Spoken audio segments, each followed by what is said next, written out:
الرجالة عايزة ايه؟ سؤال بيطرح نفسه.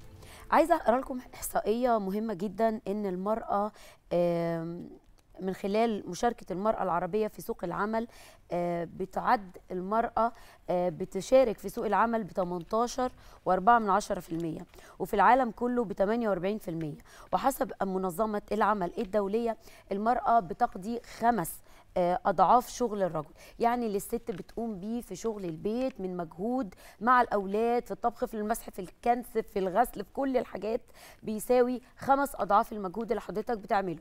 يمكن أنا في المقدمة بتاعتي قلت قصة الست وصلت بيها الإحباط إن هي توصل للقاضي تريد الطلاق. ممكن الراجل يخلي الست تبقى مبسوطة أو تعمل اللي هو عايزه أو تتصرف زي ما هو عايز بالظبط، ولكن بالكلمة الحلوة. مش ممكن هتسمعها كلمة وحشة وهي هتسمع كلامك. عايزة أقول لكم حاجة بسيطة جدا في هذا الموضوع. الرجالة عايزة إيه والستات عايزة تشتغل، هو مش عايزة تشتغل. اتفاهموا، اوصلوا لنقطة وسط او حل وسط يرضي جميع الاطراف.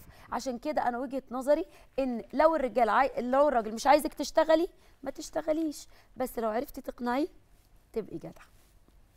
ايه ايه غلط ولا ايه؟ جد قوي. ده كلامك؟ قلت حاجه ده غلط؟ كلامك يا منى؟ ده رايك الشخصي؟ لا ست، انا بحب الشغل، انا مين؟ كلنا بنحب الشغل فعلا، ويمكن الستات او البنات دلوقتي بيعانوا من حاجه كده او زي طفره في المجتمع.